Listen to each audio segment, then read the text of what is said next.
Hi there, I'm Adam Kivas and this is my novel, Night Out. I've decided to pay a visit to Ellie's family, her background, because people tend to remain, if you want, still in the nest they grew up with, or in other words, they some sort of go along with their formative years, the first years or the first couple of years of a life of a human being has a huge influence on how this and what and who this person will become one day. So if you go back or go back to the roots of someone, then you probably and most certainly will discover his or her footprints, the way and the life choices they took, the friends they made, the places they went. This can give you a lot of information about how this person was thinking, about what this person was thinking, about her dreams, her desires, because life is all about life goals you set yourself and try to accomplish. After some inquiries into Ellie's family, I found out that her mom, Sherry, is running a diner in a local town. I walk towards this diner. The diner is a little bit outside of the town. It is closed, it is visited mostly by locals. I see a lot of license plates which indicate that this diner is mostly frequented by locals. I walk inside the diner. The diner seems to be old in that sense. Firstly, that there is not much room, or there is not ample room. A lot of things have changed after the pandemic. People demand more and more rooms. Everything that appeared to be normal before the pandemic now appears to be cramped, stuffed. People could get infected. They could catch a disease or whatever you have.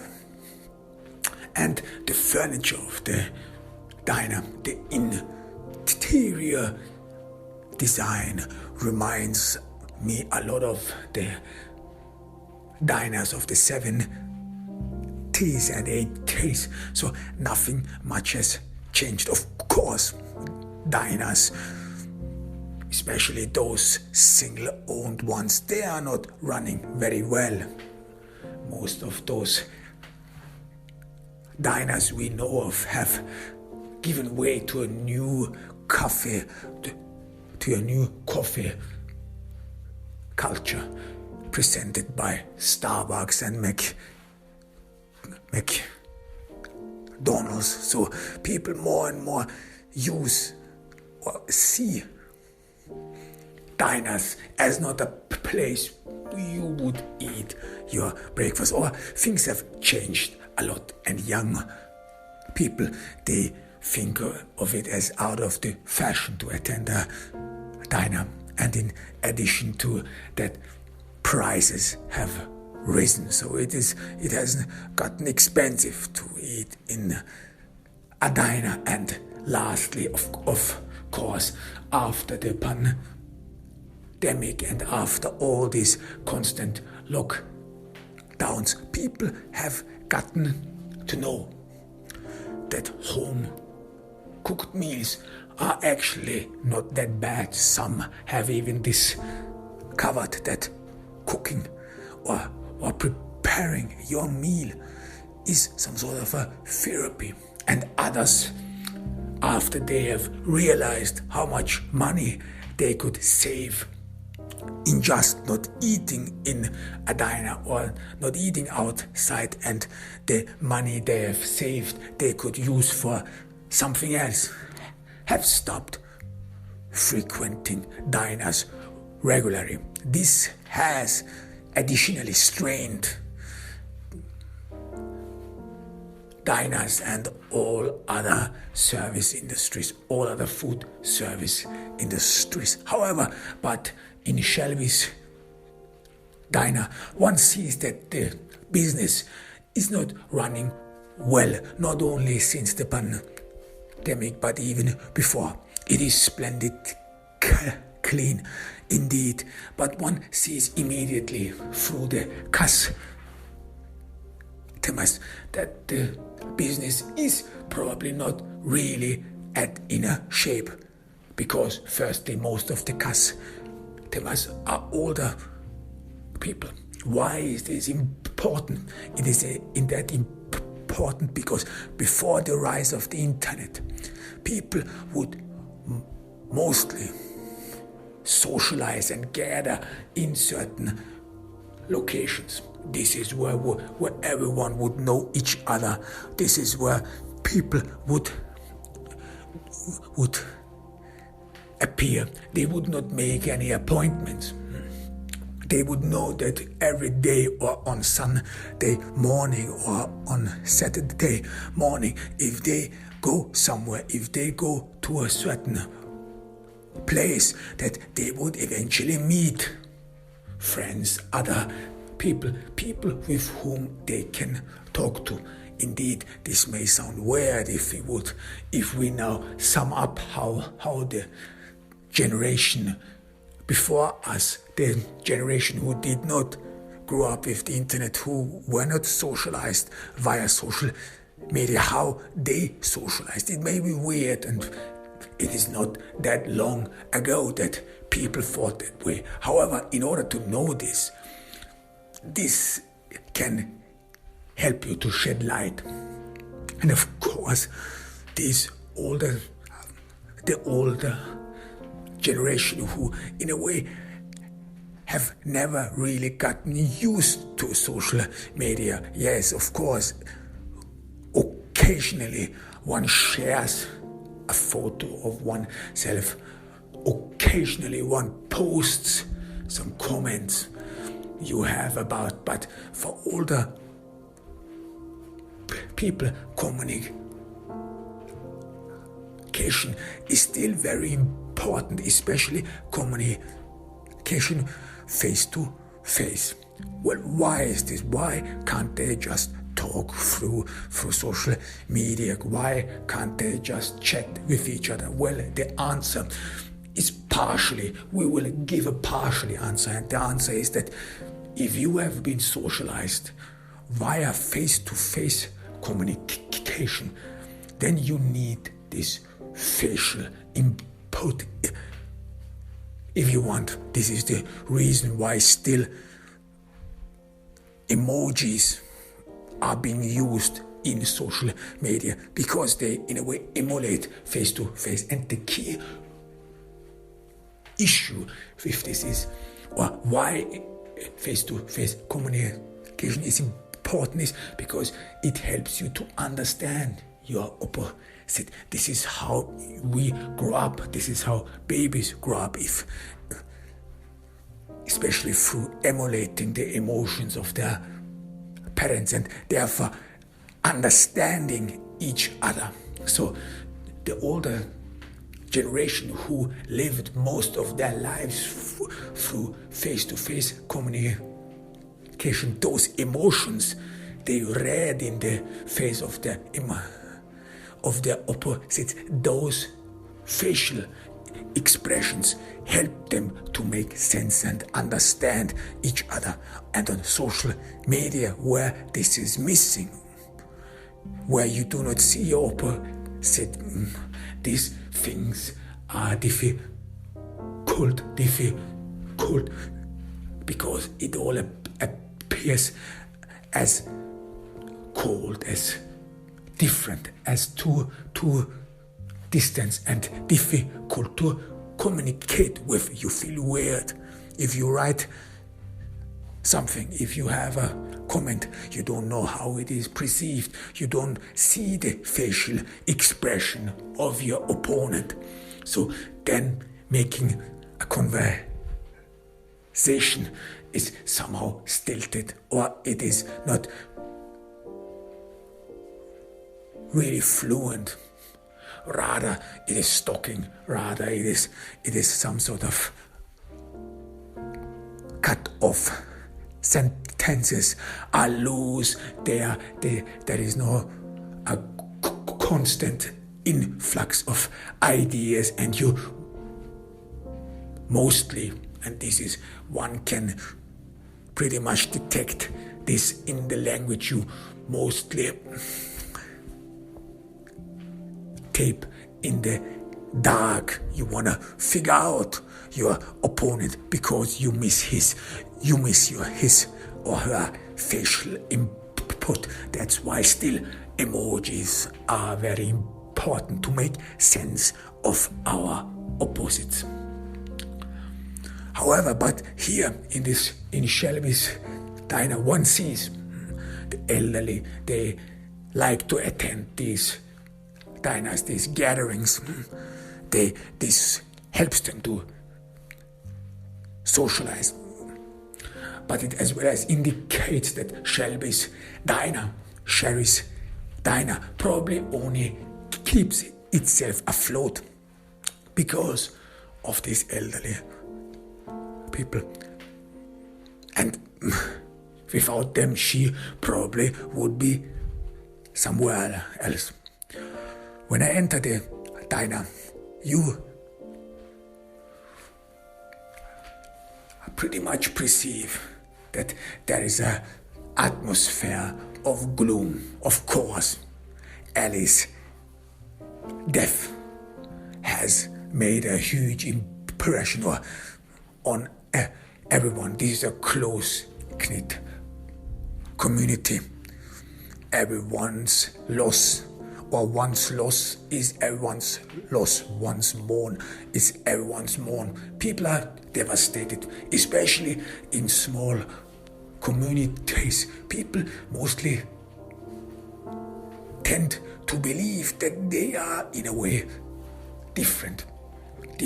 Firstly, that one assumes, especially those who live in the city, that they would be some sort of debauched, that they would succumb to many vices, that living in the city would open the way and door to depravity.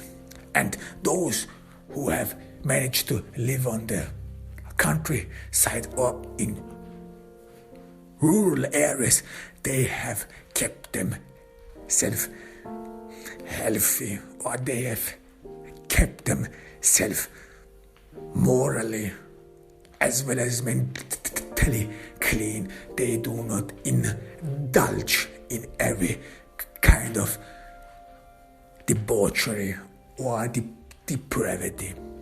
So they think of themselves as different, and they as well as are not confronted with violence and with criminality in that sense. So those people who grew up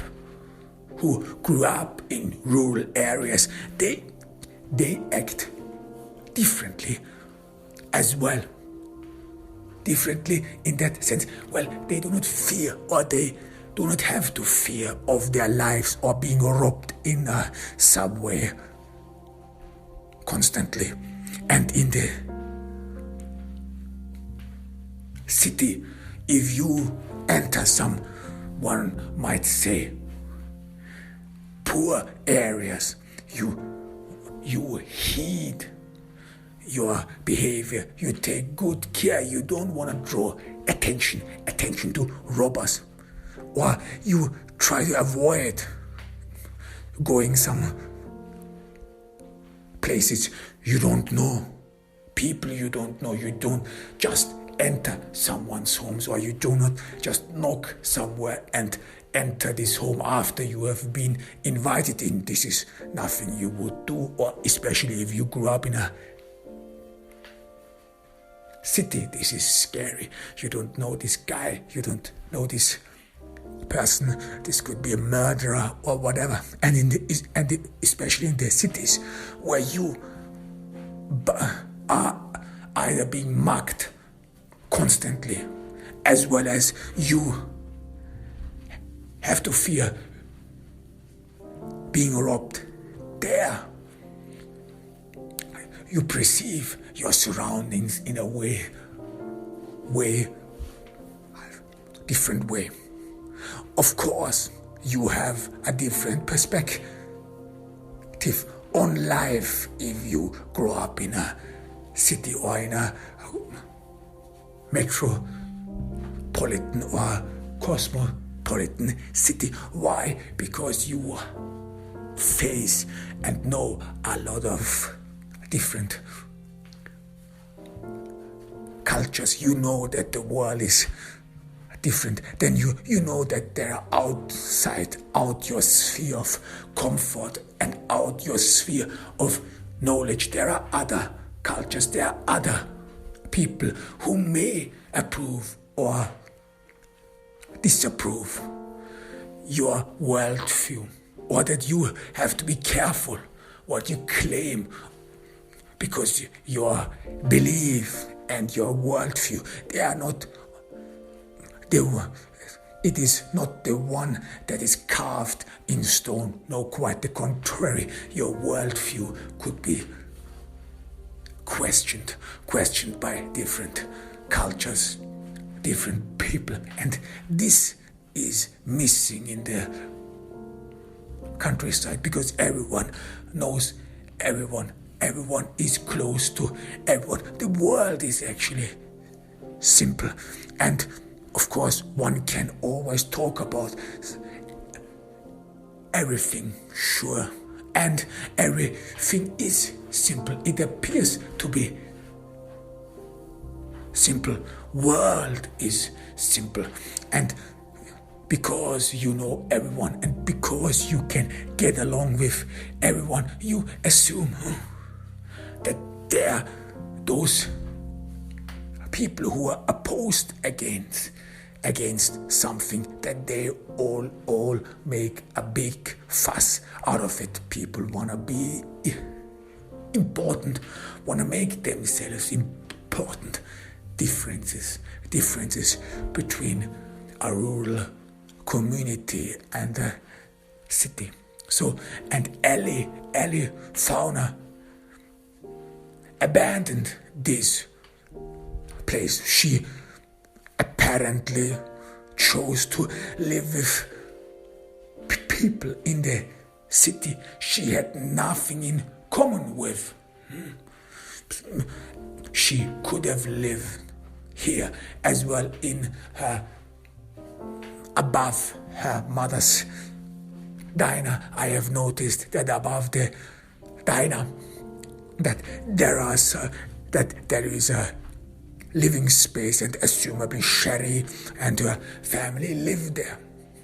So, but Sherry chose not to live here. Her working place at the ad agency was actually not far away. She could have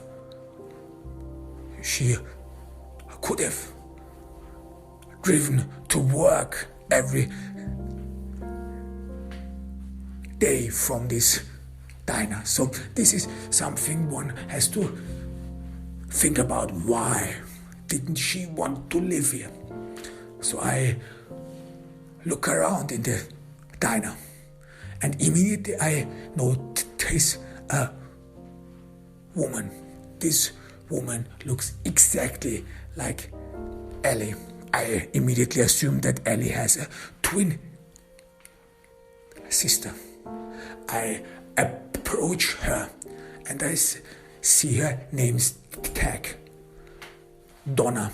So people, they don't want to hide here, or they don't hide their identities. However, I wait a little bit. I try to analyze Donna. Donna she doesn't seem to be concerned.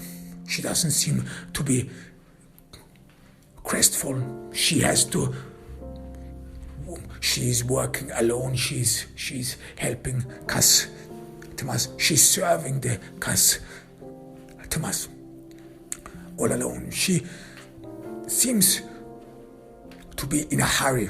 One has to be, because it all appears that she is the only waitress in the diner, which additionally verifies my assumption that the diner is actually not really doing well. Today is Saturday. The diner is full. It is Saturday morning. However, one has to ask himself whether this is every day. Is the diner filled every day or only on weekends? And one sees that people talk, people are having vivid conversations, especially the elders. So they have been waiting for this opportunity of socialization all week long. Who knows what is going on here on Monday morning when everyone has to return to work. I don't want to bother Donna, but I don't see Sherry. So I ask her, Miss, I'm a private detective, and this announcement shrieks Donna. She looks at me, she scrutinizes me, she wants to figure out who I am. This is quite normal, especially among people, ordinary folks who are in a way suspicious of the police, and there are some rumors or assumptions about the police, some prejudice. This is the police, that they would be some sort of a clique, they would be some sort of a brohood. This would be some sort of a brotherhood of man, of masculinity. Others assume that the police, that they would be all stupid, that they all would be crooked, and all they would do all day long is eating donuts and drinking coffee. So it is quite normal that people, once you tell them that you are police, that they scrutinize you. They want to know what is so different. Why is it that you get the badge? This is what Donna's facial expression tells me. Why is it that you are so different? What makes you a detective and I am a waitress here in this diner? I don't want to hold her up much. I ask her, where is your mother? Sherry, isn't it? She nods in approval. She says to me that she is in the back. I ask her, can I visit her? Because you have to be very careful. If people are already suspicious, if they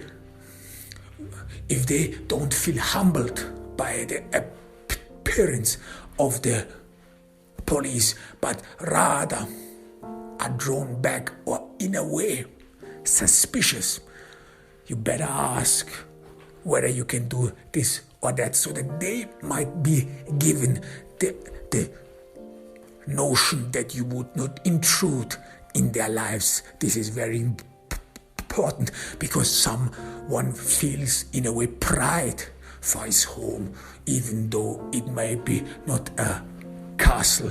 Whatever you have, you don't just barge in and just act like as if you would own the place. This could be mute any probable informant, because we know in the police work that people talk to you or are willing to communicate with you has a lot to do with whether you can appeal to their sympathy, or whether they perceive you as nice and sympathetic, or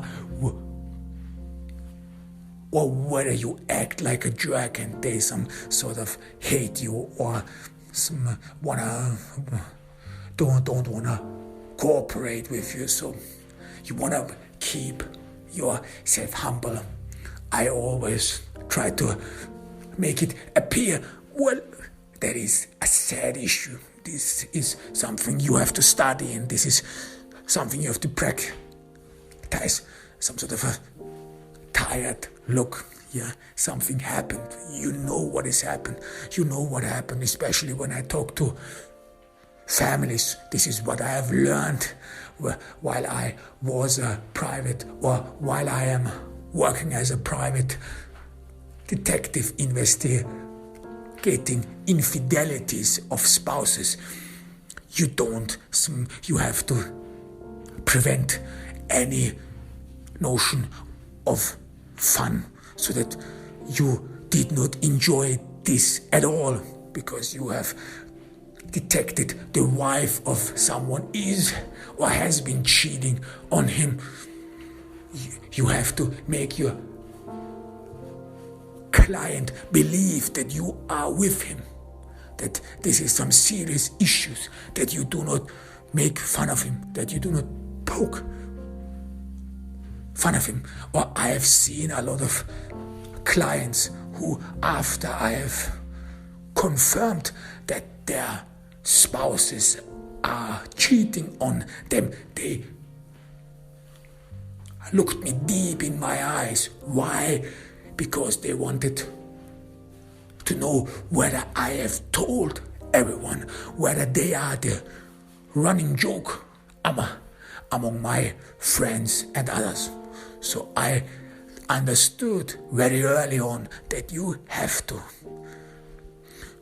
convey messages in a very humble way, and that you have to some sort of care for other people, care for their emotions. You don't want to barge into someone's home, as well as you don't want to barge into the emotions of someone. I have seen a lot of men where I would have said the reason why they have been betrayed, the reason why their spouses went off with someone else. I detected some of these reasons, but yet I remain mute. You don't want to come up with stupid recommendations for someone whose world has been ripped apart, whose love or the person he trusted has abandoned her, and not only abandoned her, him or her, no, this person you once loved is secretly and surreptitiously meeting with someone else behind your back, and who knows what they are talking about you. Maybe they have been talking and laughing about you behind your back. This is what many men think, especially men assume that they have been ridiculed, that they are the joke, the running joke, and while his wife is screwing someone else, she probably thinks of him and has a very low opinion of him. So either way, you have to control your emotions to keep the door open. That's why being polite, understanding, despite the fact that you are from the police, you wanna effuse some sort of a warm feeling towards everyone, and that you understand, because this is a misery one can see on the faces of everyone. Everyone is taken. One of their own has been killed, even though Ellie may have not known most of them or didn't want to live here yet. She was the daughter of Sherry, and assumably Sherry is very loved in this town. If she wouldn't be, people probably would not come here on the weekends. Elderly people who have been alone during the week or didn't have anyone to communicate with while working. Now they have been working, they have been waiting for this opportunity on the weekends to talk with someone and with other people, talking in nice atmosphere, talk about things which bother them. So Donna looks at me. Ellie, she's thoughtful, she's in pain, she doesn't know what to say for a moment. So she knows how close death can be. This is what many people never really understand. Death, even though if you see it a lot in the movies or on television, it is some sort of, or it appears as if it had been made up by Hollywood, that you in the end say to yourself, well, it's not that bad, is it? I mean, especially if you have had the luck to grow up in a rural community where these brutal murderers, killings, and all life's misery is out of hindsight. So you don't know them, you don't get aware of them, far away, and then it hits someone of you and you don't know why. This is the first thing people ask themselves, why me? This is everyone asks them, why me? What did I do wrong? What did I attract attention, especially in rural areas where people in a way have, if you want, a very stout worldview, where they say that everything that goes around comes around, and that there would be a reason for things, why people do things, that people here in rural areas assume that no one kills other people out of no reason. He must have had a reason. Everyone has, even though we know of many sick and deeply depraved serial killers who had no reason at all, just their own sick cravings to kill other people. But these things, they are way too and way far away. People can't make sense of it. Maybe. And I even heard people saying bluntly that some women who have been brutally slaughtered by serial killers, that they somehow deserved it. Women, they were probably living on a light food, which meant that they probably were living easy lives with many sexual partners. They indulged in depravities and who knows what. Well, they had it coming. This is what many people think. And as long as it happens to others, well, who cares? Because in a way, in a rural area, one grows up with religion, with the belief, and either way, God can help you. God helps you if you do this and if you do that, if you follow His lead, or if you let the gospel in your heart. Well, I mean, of course, in rural areas, you mostly have a job. You don't have to worry about a job. You have to be just humble. You must not demand more than the small community can offer you.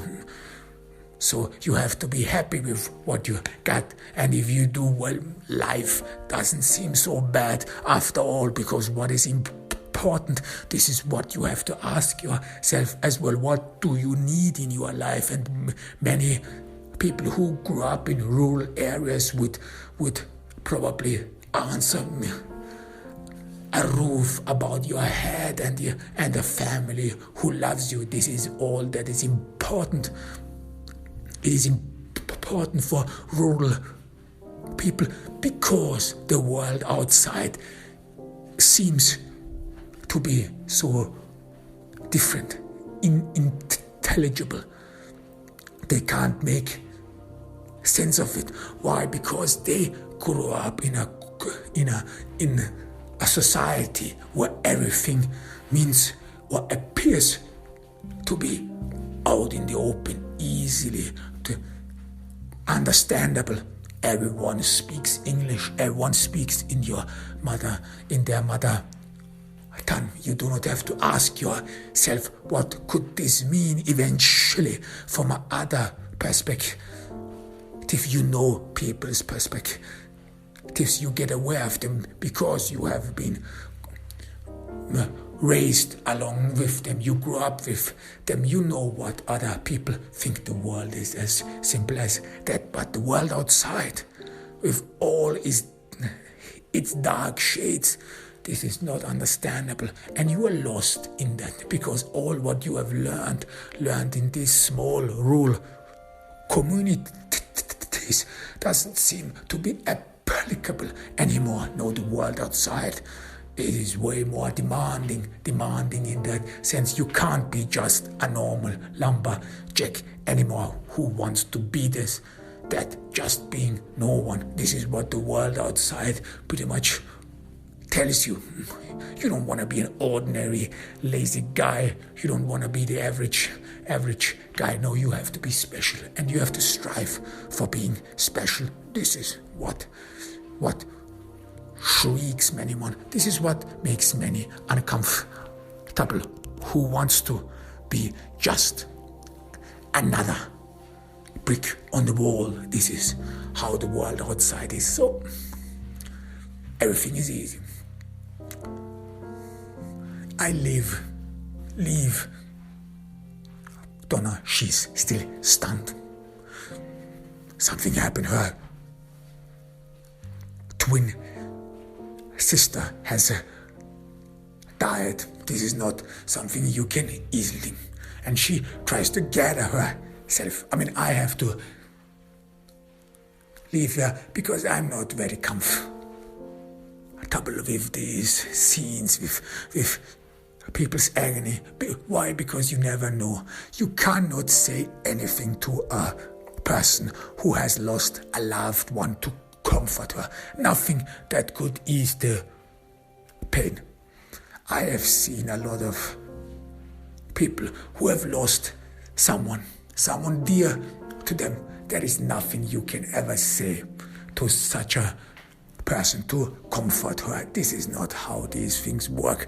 And even though if you try to say something, even though if you try to comfort a person, your words will always mean something wrong, or your words will never fathom the pain someone feels unless you have felt the same, unless you have yourself lost someone. That's the only way you can fathom it. And if you have lost someone dear to you, and if you have heard a lot of words or a lot of phrases and condolences people throw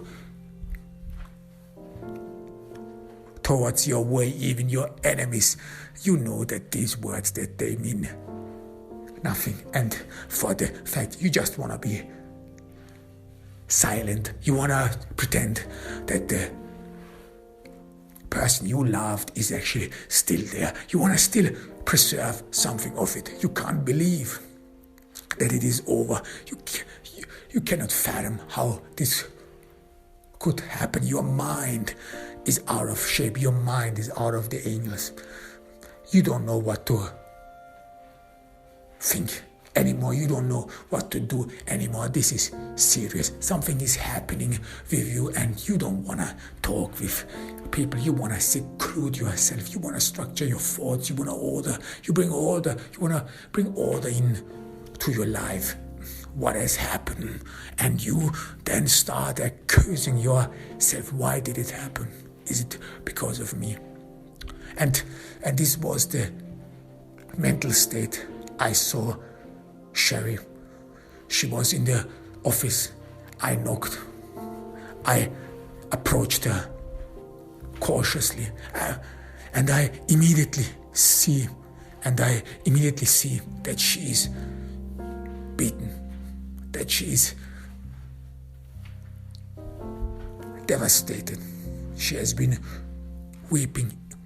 It is her child was killed. She looks at me. This happens a lot. People look at you. They want to see in your eyes comfort or some message that this was all wrong, that we made a mistake, that we did actually get the wrong girl, and that this will dissolve. Some last hope. Some people have, parents have, that this wouldn't be real for, that you have been mistaken, and now that you are the bearer of good tidings, that probably in a word and sick way, people made fun of you, and now everything will be dissolved because there are some very concerning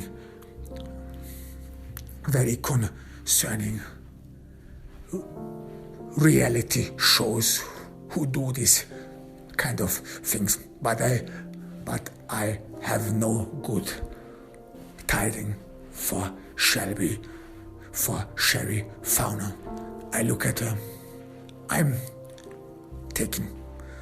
My face, at least I try to convey to her, this is real now. Now here is the police. I assume that some police officers have already talked to her, tried to comfort her, but she probably told them that she wants to be alone.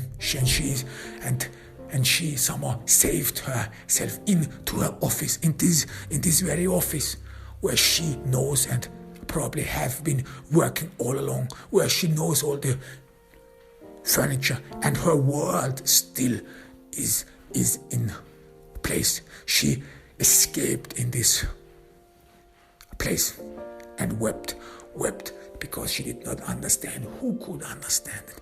What is this all about? And my appearance, I don't know how many before me probably had to ensure her that this actually really happened, that this won't change anything, that Ellie won't come back anymore. Your baby is gone, and you think yourself, especially mothers who have such a close bond to their children, and you imagine what goes through their minds right before, after they have lost their child, the mental images. Do they think of their children while they were adults, or do they think of them while they were children. And you think to yourself, what is going on? Because I don't understand it. This is agony. I approach Sherry slowly. I don't want to shriek her. She has been shrieked way too often. Her world has crumbled. What a beautiful world she has been living in. And I look outside of the office window. What a view. It's a beautiful view. Green. It appears so serene, timeless. One even gets the notion how many generations before that probably walked through these fields, had thoughts, had worries, lived through agonies, and thought about life as unfair. How many? I sit down. I want to wait. I don't want to bombard Sherry with thoughts, with questions, because I need some answers. I need answers because where Ellie stood, whom Ellie talked with, friends, why could anyone do that? Has she some sort of a former boyfriend whom she left because he was jealous? Is there anything I need to know to shed light into this mystery, to give an answer of why? And this is what everyone asks, why couldn't it? And this reason seems so very important. Why did he or she take my baby away? Why? And what was it? I wait for Sherry. She doesn't get any answer. She didn't get the answer she was hoping for.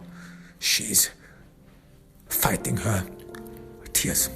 She tells me that she has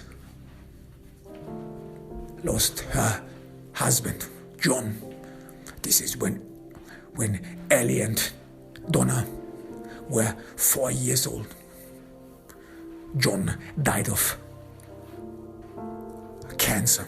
It was a tragedy. Ellie weeps. I thought back then I could never survive this. I could not breathe. He was the man I loved dearly. I prayed to God, why did you take him from me? Why wasn't he? I could not manage my life on my own. Then there was this Dinah. I was just an ordinary girl. I didn't grow up to be the wife of someone who owns a diner. I didn't even know how to make pancakes. And then here and then there I was with 2 babies and a husband gone. I didn't know what to do. And somehow, I don't know why, all these years thereafter, I cannot remember how I did it. Maybe I forgot about it. Maybe I didn't think about it anymore. But somehow I could get on. Somehow I could just get my things together. If people sometimes ask me how I did it, how I could gather myself after John's death, I tell them I had to be strong for my babies. They needed their mother. They needed food. They needed someone to care for. But I don't know. I never have known. And I believed it myself. I thought that my two little babies, that they gave me the strength, that they helped me to get through this dark period of my life. And now I've been struck by tragedy again. Sherry stops. She cannot continue anymore. She bursts into tears. She weeps. Why? I should have kept herself with me. She should have stayed here. She should have been with me. She shouldn't have left. Never, ever should I have let her go. She could not stop weeping anymore. It is a tragedy. It is a tragedy indeed. It is painful. I have seen a lot of people's tragedy. This, and it is sickening to its core, and still to this very day I have not gotten used to it. This is the very part I wish I had a partner whom I could burden with, because it takes something of you. If you see a murderer, if you see just the dead body, everything seems to be distant. You don't see the person anymore. If you see a dead body, you only see a dead body. You don't see a character. You don't see the person behind, even though you some sort of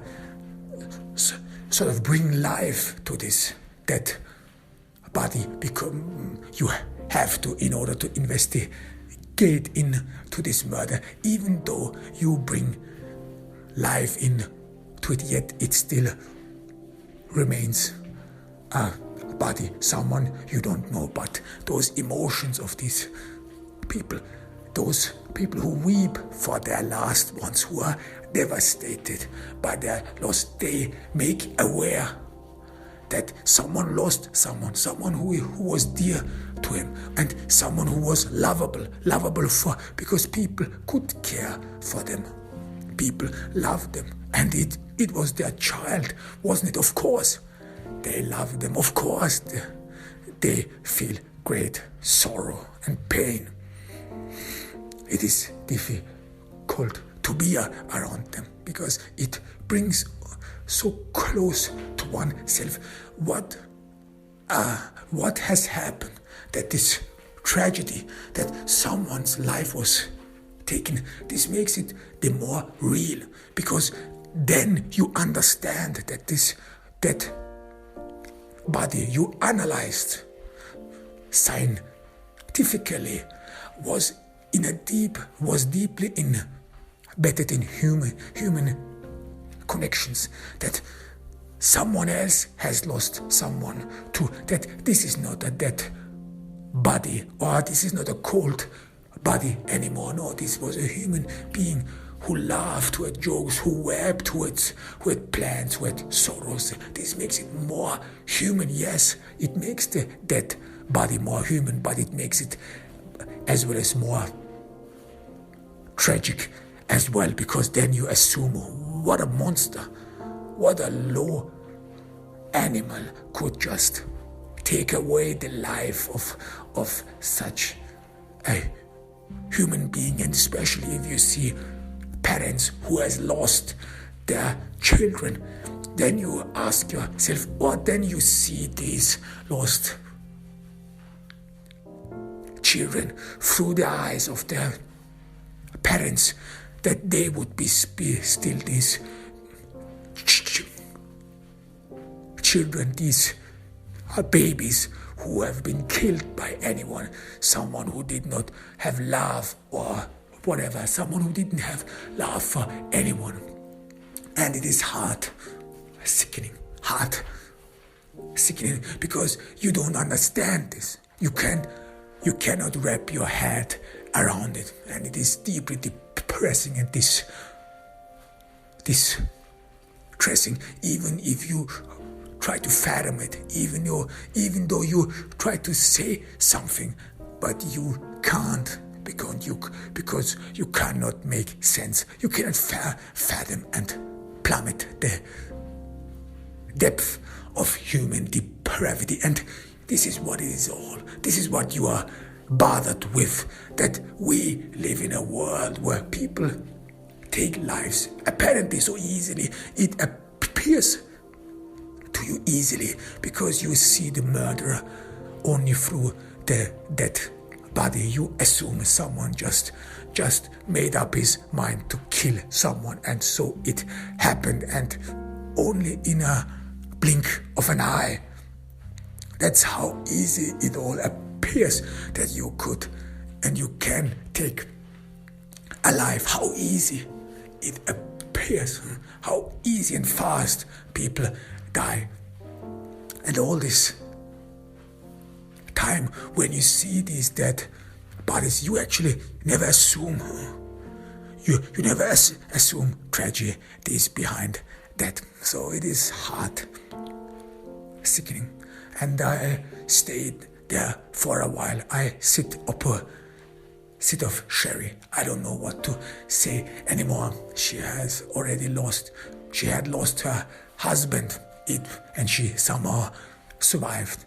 But now, and one sees Sherry with all her wrinkles. She was a beautiful woman. She still is, but you as well as see that life has drained out of her, that something has been broken in her, and that she, even though she succeeded to move on, to get her things together, yet she was deeply struck by it. Even her gray hair, her wrinkles of sorrow and pain indicate they betray her. They betray, or have probably betrayed, her good and fun-loving nature, have betrayed and shown her real pain, her real anguish all these years. And probably, and maybe she thought that now she has lost one husband, someone who was dear to him, that she would have luck in return, that she would maybe have sacrificed a little. And this is what people think as well when they have someone who is suffering from a incurable disease, that they may not have pain anymore, that they have some sort of not escaped but saved themselves of further pain, of further struggle, and they relieve themselves. And in the end, that after their loss, they assume or wanna believe that all is right. Their loved ones couldn't be with them, but yet they are still being reminded of their loved ones through their children, and they think that they can enjoy life through their children. But then it strikes them again. Then life, how unfair it is, hits again, and you are crumbled, you are devastated and struck. And how could this have happened? How? And it is always why, and it destroys you. It devastates you. It topples your self-confidence.